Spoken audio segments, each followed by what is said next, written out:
Hello and welcome to a Smurd video, and today we're looking at Transformers Studio Series 110 Shockwave from Transformers Bumblebee. I can't remember if it's concept art or whatever you want to call it. This is a Voyager class.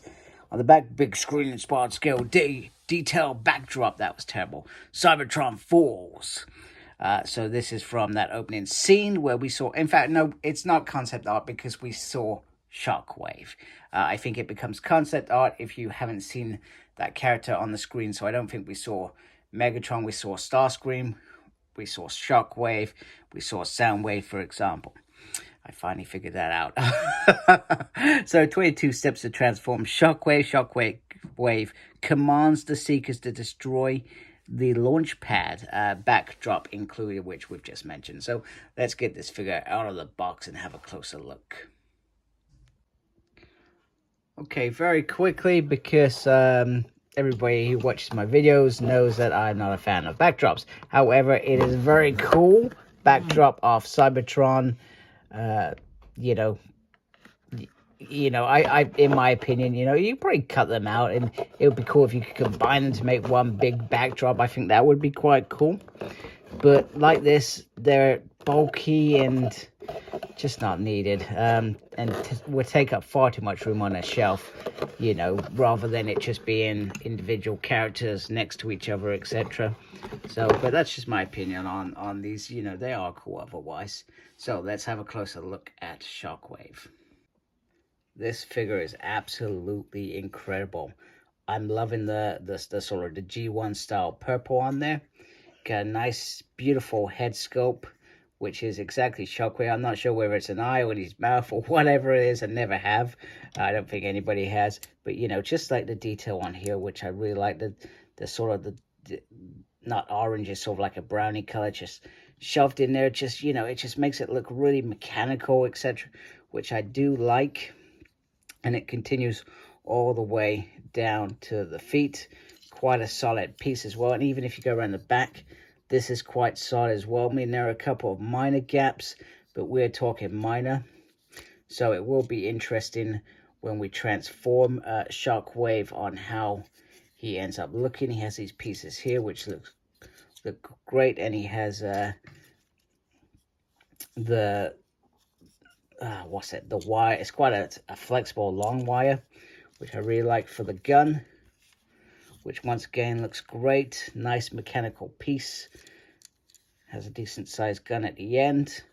And then you can see it's got the hand now. We'll take this off in a minute so you can see it without. And it just looks absolutely phenomenal. From a mechanical perspective, it looks absolutely great. I absolutely really do like what they have done with this figure. So let's I'll take the gun off camera, and then we can have a quick look at articulation, and then obviously I will transform him. One thing I've noticed, I can't see any Decepticon signs on here. I mean, remember, this is movies, so I'm not really as fussed, but I feel like, where would you put it? I guess that would be the interesting question. Okay, I'm not sure if it's complete sort of like a light piping for that anyway, but when I do bring the light, it does sort of glow a little bit better. Maybe it's just a light and it's nothing at all, but it was just when I was looking at it like this, I just felt like, well, that just looks dead. And then you bring in a little bit of light and it sort of comes to life a little bit, and that does look menacing. Okay, so the other thing you can do, which I actually think looks really cool, is that you can obviously have this pipe in here. It is a bit stretched like this if you have the gun up, but you just lower a little bit. That looks very, very cool. I feel like he holds this perhaps a little bit better than when it sits on the arm. Don't get me wrong, when it sits on the arm, it's great, but just I think it gives a little bit of flexibility there. And literally, it's just got this little port that you can just pull up and down. And there probably is some other places that you can put this, perhaps on the AUT mode as well, which I will have a look at the moment. I don't think there's anywhere on the backpack you could plug this in, but I feel like perhaps that's a missed, maybe a missed opportunity, just having it somewhere where it could plug, because that's quite a cool gun on there. And anyway, now that we've got the big old gun, let's have a quick look at articulation. Head can go all the way around very slowly. There we go. Almost there. Wheel up and down. And then the arm can go all the way around like so. Lift up like that. Single joint like so, which is very cool. Swivel on the hand. Swivel on the waist. That goes all the way around, which is very cool. You can achieve full split mode for those splitting moments. He has a 5 rotation. He does only just have a single there, which is a little bit disappointing, but I'm sure it's something to do with transformation. And then a lefty, a righty, an upsy, and a downsy on the foot. So some nice articulation for this Shockwave. And he's a real beast, I tell you. He's quite a reasonably sized figure, and I actually really like the size of this figure as well. So without ado, I will transform him off camera because I'm rubbish at doing that on camera. Let me be honest, it would be a disaster. So I will be back in a sec.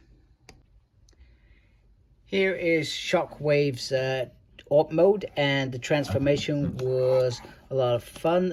I think I've got him on an uneven surface, but he does sit very, very nicely. It's very clever to get these wheels so that they can roll. And I know he doesn't look like he's rolling naturally there, but believe me, he can.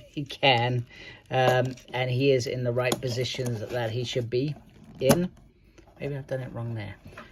Anyway, there you go. So the ARP mode, I mean, it's pretty obvious what parts are his legs and what parts are his arms, which, you know, we always try to have it so that they aren't noticeable. It would have been nice if, I mean, actually, no, I'm wrong. You can sort of move that around slightly. So, which I think is cool. I do like that. It sort of reminds me of, funny enough, Halo. Those purple Banshee machines that used to fly around. It sort of reminds me of that. You have these nice pieces here. The head's tucked away nicely in there. I mean, I think it's because of the fact that it all looks quite mechanical.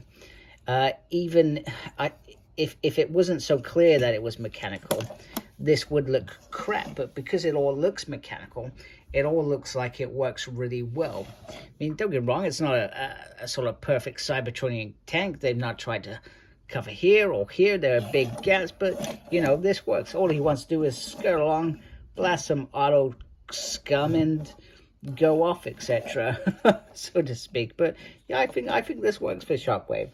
And I mean, in what was it, Darkest Moon, the Dark of the Moon, whatever it was, I think they really didn't do. I mean, Shockwave was, I mean, I loved the Shockwave in it, but didn't he have a big giant worm they just used to send off, etc.? I feel like I prefer this to that, but that was pretty cool. That worked anyway. I did enjoy that. So anyway, there it is. There's the ARP mode. I think he's a great figure. I think he's a beast in robot mode, and it looks absolutely glorious. And I think anyone who's a fan of the film, especially that Bumblebee film, this is a figure you want to pick up for sure, because it looks absolutely great. And with all the other concept movie ones that they've been doing, you can have a really decent amount of Autobots and Decepticons on your shelf looking very, very good. So anyway, if you like my video, please do support my channel by subscribing. Thank you to everybody that is already subscribing. Thank you for watching this video. Make sure you look after yourself, very important these days. And as always, embrace geekiness. Take care. Goodbye.